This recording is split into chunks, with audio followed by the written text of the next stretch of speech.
Olá, meus amigos, minhas amigas. Agora nós vamos iniciar uma parte aqui essencial, claro, aqui aos nossos estudos. É a parte que fala de funções essenciais de justiça.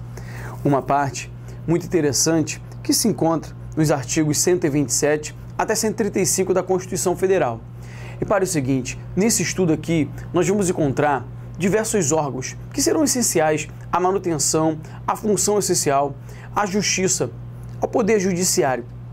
Órgãos que vão alavancar, vão servir de mola propulsora para aí o exercício da jurisdição do nosso Estado. Repare, gente, que nesse estudo aqui, as questões de prova, elas trabalham um pouco mais a literalidade, não tem muita jurisprudência.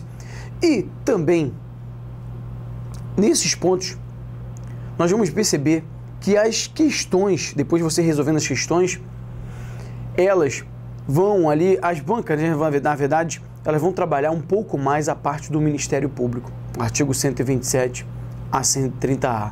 Então, é esse ponto que a gente vai dar um pouco mais de atenção. Mas é claro, os outros pontos também cai, mas cai geralmente em letrinha da lei.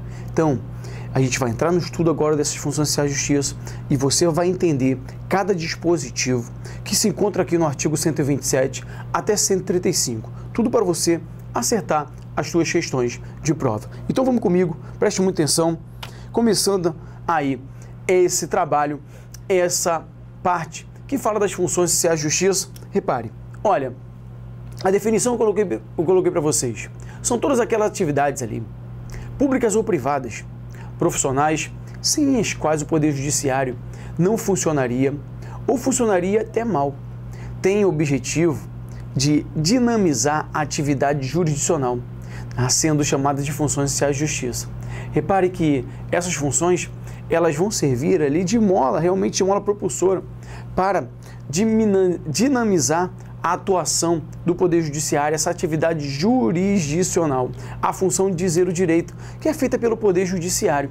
Repare aqui, gente, que são funções que vão trabalhar para o Estado e funções que vão trabalhar para o cidadão, na defesa do Estado e na defesa do cidadão também. É mesmo, Fábio? Sim.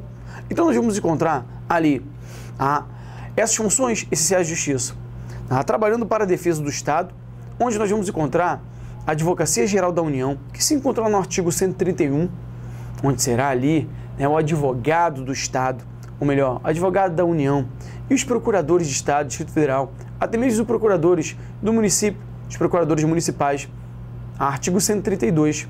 Esses, muito cuidado, nós vamos ver que esses procuradores aqui do Estado não tem nada a ver com a figura do Ministério Público. Por quê? Porque aqui esses são os advogados dos entes federativos, são aqueles que vão defender os interesses do Estado. E a Advocacia Geral da União vai defender o interesse ali da União. Então, muito cuidado, tá? Vão trabalhar para a defesa do Estado. Mas na defesa do cidadão, nós vamos encontrar órgãos importantes, como o Ministério Público, que se encontra lá no artigo 127 a 130A, a Advocacia Privada, artigo 133, e a Defensoria Pública, no artigo 134, que teve uma importante mudança agora, no ano de 2014, muito importante, uma emenda no ano de 2014 que modificou o artigo 134 e certamente será muito cobrada em prova. Então a gente vai detalhar esses pontos também. Repare, como eu falei para vocês, nesses pontos aqui, nessas funções, nesses órgãos que aparecem nas funções essenciais de justiça, o que geralmente o examinador trabalha, não que ele não trabalhe os outros pontos, claro, cai questões, sim, de todos os pontos, sim, cai, mas o que geralmente, o que mais cai em concurso, essa parte aqui, é a parte do Ministério Público, e é com ela que a gente inicia aqui o trabalho desses órgãos. Nós vamos iniciar então nosso trabalho em cima do Ministério Público, que se encontra no artigo 127 a 130A. Um órgão muito importante, um órgão ali que entra, ganha um status constitucional em 1934. Em 1934, esse órgão ganha um status aqui constitucional. Repare o seguinte, pessoal, o Ministério Público ele se encontra no artigo 127 a 130A. Lá nós vamos encontrar diversos dispositivos acerca do Ministério Público. E a primeira coisa que temos que ver é a definição, a natureza desse órgão. É uma instituição permanente, essencial à função jurisdicional do Estado, é um órgão que autônomo, não subordinado a nenhum dos poderes. É um órgão que não recebeu o status ali de defesa do Estado. Não, é um órgão que vai trabalhar para a defesa do cidadão. É um órgão ali que também não tem o status de poder. Ah, não, Fábio, mas eu já vi em outro livro aqui que seria o quarto poder. Não, o quarto poder então é Globo. Não, é um órgão que autônomo, é um órgão autônomo, e não está subordinado a nenhum dos poderes. Ele está um pouco mais ligado ali ao poder executivo, mas ele não está subordinado a nenhum desses poderes. Tanto é que na função ali do Ministério Público, se o presidente da República, por exemplo, desrespeitar, violar ali o artigo 85, na verdade, se ele violar ali e atentar contra as funções do Ministério Público, vai ensejar o quê? Um crime de responsabilidade. Você viu isso lá no Poder Executivo. Então, é um órgão autônomo, essencial à função jurisdicional do Estado, é uma instituição permanente e não está subordinada a nenhum dos poderes. E esse Ministério Público, ele tem uma função. Qual a função do Ministério Público? É a defesa ali da ordem jurídica, do regime democrático e também dos interesses sociais individuais indisponíveis. Então, o Ministério Público, ele vai trabalhar na defesa da ordem jurídica, do regime democrático, também dos interesses sociais individuais indisponíveis. Como assim, Fábio? O Ministério Público, ele vai atuar na defesa da nossa ordem jurídica, como protegendo ali as nossas leis, o nosso ordenamento jurídico. O Procurador-Geral da República, por exemplo, ele é legitimado para ali intentar entrar com uma ação direta de inconstitucionalidade. Se algum ato normativo, alguma lei violar a nossa Constituição, na defesa da ordem jurídica, o Procurador-Geral da República, ele é um dos legitimados que aparecem lá no artigo 103 para entrar com uma ação direta de inconstitucionalidade. Muito cuidado. O Ministério Público, ele trabalha na defesa do regime democrático, nos direitos sociais indisponíveis também, individuais. Pode, por exemplo, o Ministério Público impugnar um mandato eletivo. Sim, ele tem legitimidade para impugnar um mandato eletivo, iniciar uma ação penal pública. Então, muito cuidado, porque são essas as funções do Ministério Público. Dentro das questões, ele pode falar que a função do Ministério Público seria a função de defesa do Estado, seria ali a função de consultoria jurídica do Estado. Não tem essa função. Muito cuidado com isso. Então, tá aí a função do Ministério Público. Bem, com isso, a gente entra na estrutura do MP. O MP tem a seguinte estrutura. O Ministério Público, ele é dividido em Ministério Público da União e em Ministério Público Estadual.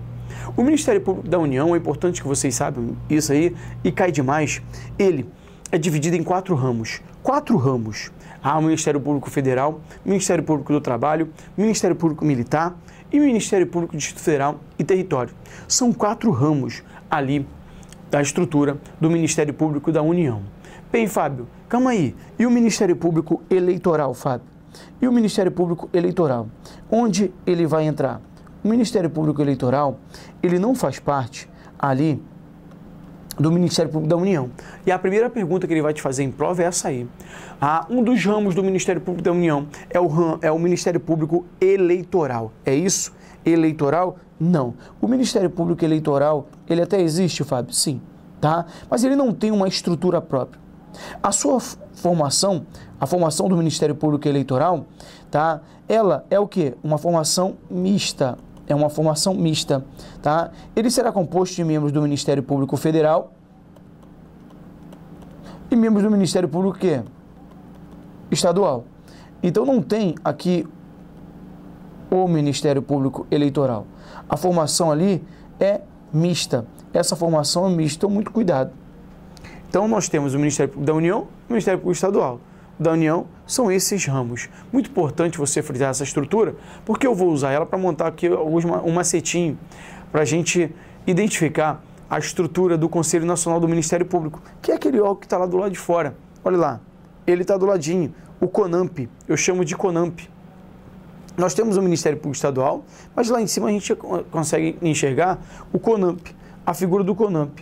Esse CONAMP ele é muito importante. Tá? Ele foi criado pela emenda número 45 de 2004. A emenda número 45 de 2004, ela modifica praticamente todo o Poder Judiciário. Ela cria o Conselho Nacional de Justiça. O Conselho Nacional de Justiça está no artigo 103b.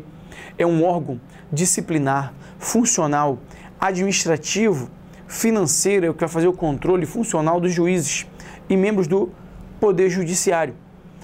Faz ali o controle, um fiscalizatório, um órgão fiscalizatório, um órgão de controle interno do Poder Judiciário.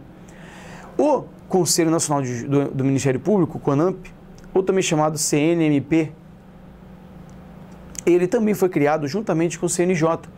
E ele vai fazer a mesma coisa que o Conselho Nacional de Justiça faz lá no Poder Judiciário, aqui no Ministério Público. Ele é um órgão de controle interno, é um órgão que vai ali fiscalizar, atuar administrativamente, fiscalizando os membros do Ministério Público. Esse é o CONAMP. Ele se encontra lá no artigo 130A. 130A. E nós vamos ver depois a sua estrutura. Perfeito? Bem, com isso, aqui está a estrutura desse nosso Ministério Público. Agora nós vamos entrar nas garantias do Ministério Público. Essas garantias do Ministério Público, você inclusive vai se identificar aqui, por quê? Você já viu as garantias dos membros do Poder Judiciário, praticamente são as mesmas. Só que aqui aparece uma outra garantia, né? As chamadas garantias institucionais aqui, dentro das garantias institucionais do Ministério Público, nós vamos encontrar o UI. Ih, Fábio, esquisito isso aí, o UI. A garantia da unidade, da indivisibilidade e da independência nacional. O Ministério Público, ele é uno, ele é um só.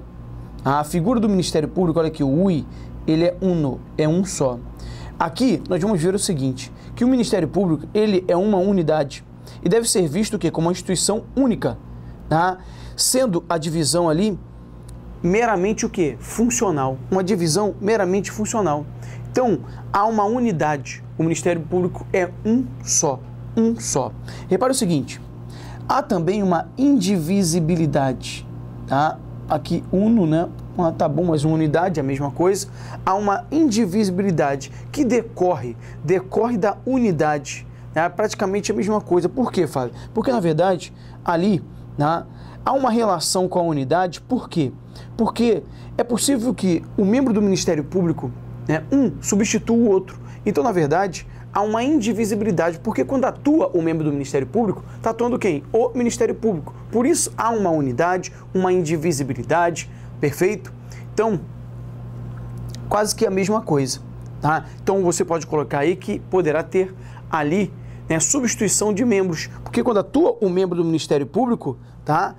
A prática do membro, né, na verdade, há uma prática do Ministério Público, então eles poderão ser substituídos. Perfeito? Bem, independência aqui funcional. O Ministério Público também tem essa independência funcional. E a independência funcional está relacionada a quê? A autonomia, a convicção, ali, tá? Na medida em que os membros do Ministério Público não submetem a nenhum controle dos outros poderes. Não, nenhum controle hierárquico, não. Ele atua de acordo com a lei, tá? E não há nenhum controle dos outros poderes, não está subordinado. Nós vimos que é um órgão que autônomo. Perfeito. Colocou essas notas. Na maioria das vezes, ele vai colocar e perguntar sobre os princípios mesmo, vai colocar a letrinha da lei. Unidade, indivisibilidade, independência funcional. Então, grave. O UI.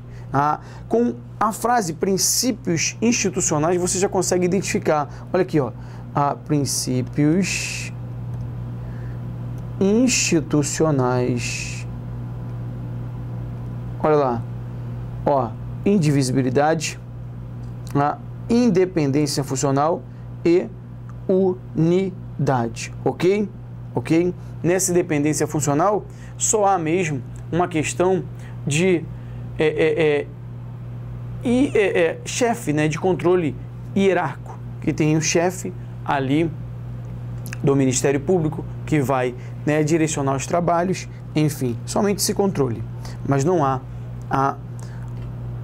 uma divisibilidade ou falta de unidade. Perfeito? Então tá aí essas garantias institucionais, as primeiras.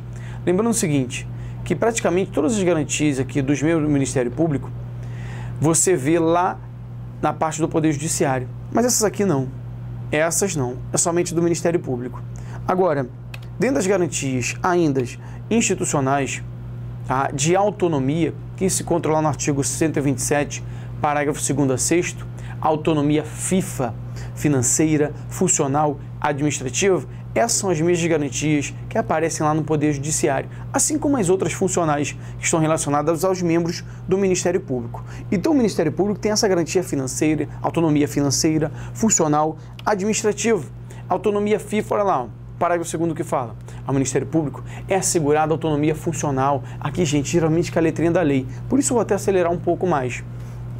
Autonomia funcional, administrativa, podendo ali, né, propor, cuidado, tá? Grife aí para mim o propor, podendo propor ao Poder Legislativo a criação, a extinção, né, seus cargos, serviços auxiliares, provendo-os por concurso público, provas e títulos, a política remuneratória e os seus planos de carreira. Então vai o quê? Propor. Cuidado que ele vai falar que o Ministério Público, ele vai criar e extinguir os cargos de serviços auxiliares. Não, ele vai o quê? Propor, porque quem cria é o Poder Legislativo. A mesma coisa acontece no Judiciário, e você viu. Bem, vamos lá. Olha, também, olha o que aparece pra gente aqui. Vamos encontrar aqui o parágrafo 3º, falando que o Ministério Público elaborará a sua proposta orçamentária dentro dos limites estabelecidos na lei, o quê? Diretriz orçamentária. O Poder Judiciário também vai elaborar a sua proposta orçamentária. Ela elabora aí a sua proposta orçamentária. E aí, olha o parágrafo 4 que fala: se o Ministério Público não encaminhar a respectiva proposta orçamentária dentro do prazo estabelecido na lei de diretriz orçamentária, o Poder Executivo, para fim de consolidação da resposta da proposta orçamentária anual, ele considerará os valores da lei orçamentária o quê? A mesma coisa que aparece no Poder Judiciário. Dá vontade de falar o quê? Anterior. Vai considerar a lei ali, os valores da lei orçamentária anterior. Não. O que acontece? Por exemplo, olha aqui, 2014. Está sendo feita aqui a proposta orçamentária, não é isso? Ali vai ser feita aqui essa proposta orçamentária para ser usada quando? Em 2015. Se não for encaminhada dentro do prazo estabelecido na lei de diretriz orçamentária, a proposta, o Poder Executivo ele vai considerar os valores da lei orçamentária anterior, é isso? 2013? Não. Ele vai considerar os valores da lei orçamentária o quê? Vigente. 2014, para ser usada quando? Em 2015, porque ela será usada no próximo ano. Não anterior, vigente. E ele vai trocar essa palavrinha aqui. E vai colocar anterior. Cuidado. Se a proposta orçamentária não for encaminhada num prazo estipulado na lei de diretriz orçamentária, o Poder Executivo ele vai considerar os valores ali para fim de consolidação da lei orçamentária o quê? Vigente. E não anterior. Vigente. Mole, fácil, fácil, fácil. Grife isso e vamos em frente. Olha lá, o parágrafo 5º, também a letrinha da lei quando cai, se a proposta orçamentária, do que trata o artigo ali, for caminhada ali em desacordo, grife isso aí, em desacordo com os limites estipulados, o Poder Executivo vai fazer o quê? Ele vai ali proceder os ajustes necessários para fim de consolidação. Então já vimos que a proposta orçamentária tem dois caminhos. O primeiro, a mesma coisa que acontece no Poder Judiciário. O primeiro caminho, se for encaminhado, ou melhor, se não for encaminhado até o prazo estabelecido na lei de diretriz orçamentária, o Poder Executivo ele vai considerar os valores da lei orçamentária o quê? Vigente. Se for encaminhado.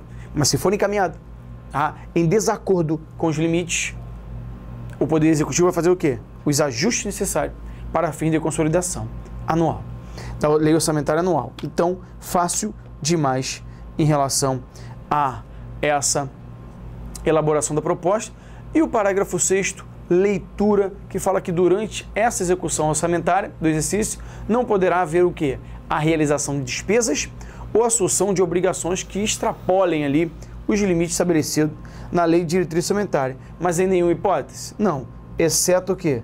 Se previamente autorizado, mediante aqui da abertura de crédito que suplementares ou especiais. Porque se houver a possibilidade ali de abertura de créditos suplementares ou especiais, poderá sim ultrapassar os limites ali de despesa, ok? Fácil, grife sair, letra da lei, muito tranquilo.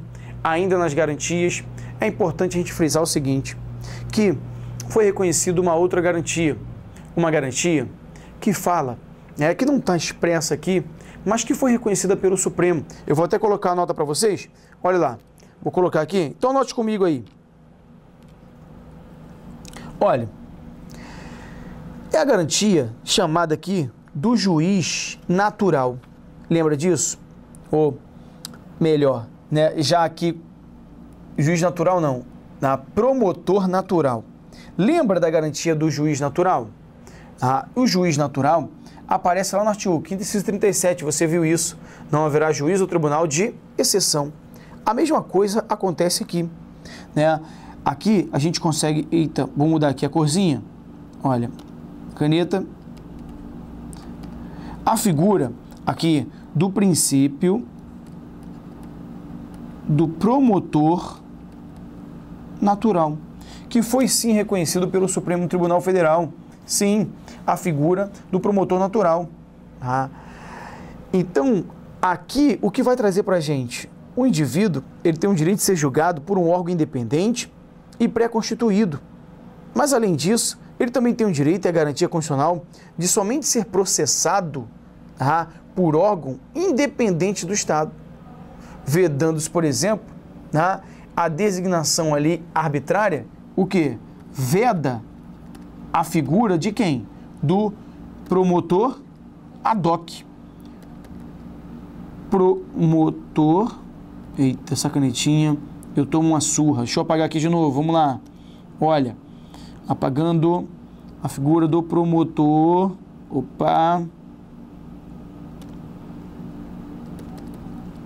natural. O promotor natural, ou melhor, veda a figura, não, esse é o promotor natural, veda o quê? Veda o promotor, borrachinha, ad hoc, ou seja, promotor ad hoc. Olha lá. Fábio, o que é isso? Também chamado pela doutrina de promotor por encomenda. Isso baseado aonde? No nosso artigo 5º, inciso 53. Lá fala que ninguém será processado, nem sentenciado, senão pela autoridade o quê? Competente. E aí a gente pode combinar aqui o artigo 129, inciso 1, também o artigo 129, parágrafo 2º. Perfeito? Muito cuidado, porque aqui ninguém será processado nem sentenciado, senão pela autoridade competente. A doutrina, durante muito tempo, ela rechaçou isso aqui. Só que o Supremo Tribunal Federal, ele já aceitou essa ideia de promotor natural. Sim. Que foi um caso, um lead case, do habeas corpus, você pode até ver depois, o habeas corpus chamado, número ali 67759. Perfeito? Então, na verdade, ali esse princípio, ele vai se basear na ideia de quê? Na ideia de um fortalecimento do Instituto do Ministério Público, para vedar aquele juiz, ou melhor, aquele promotor ad hoc, traz ali aquela matriz constitucional da cláusula de independência funcional e da inamovibilidade dos membros da instituição. Ou seja, o indivíduo, ele só poderá ser processado ou sentenciado pelo juiz, autoridade competente, e também, ali direcionado, não haverá o promotor ad hoc, como a gente colocou aqui, o promotor por encomenda. Perfeito? Então, é o princípio do promotor natural, conjugando ali com o princípio do juiz natural. Então, a gente tem essa relação, muito cuidado, e de vez em quando aparece em prova. Se ele surtar numa prova mais apurada, ele pode trazer esse ponto. Então, fechamos aqui, vamos em frente. Bem, olha lá, ainda tem mais garantias, Fábio? Sim, Fábio, tem mais garantia? Claro que tem. São chamadas de garantias funcionais. E as garantias funcionais, elas são dadas aos membros do Ministério Público para uma melhor atuação.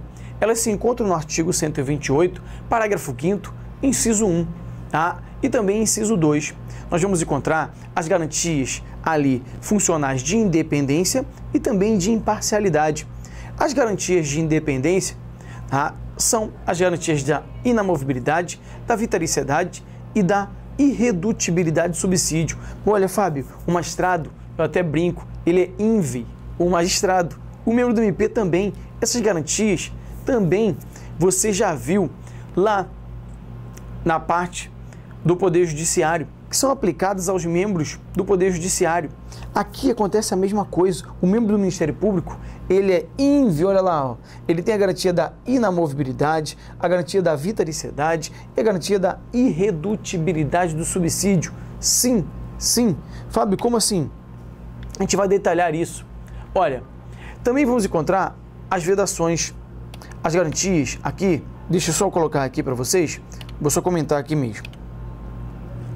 As garantias aqui de independência e as garantias de vedações são aquelas garantias de imparcialidade, onde eu coloco um quadro ali trazendo as garantias dos membros do MP e os membros dos magistrados, fazendo uma comparação. Aquelas vedações aplicadas aos membros do MP, que são as mesmas aplicadas aos membros do Poder Judiciário. Repare então, o membro do Ministério Público, ele é inamovível. Ele não poderá ser removido a qualquer preço. A inamovibilidade impede a remoção dele a qualquer custo, ali a qualquer preço.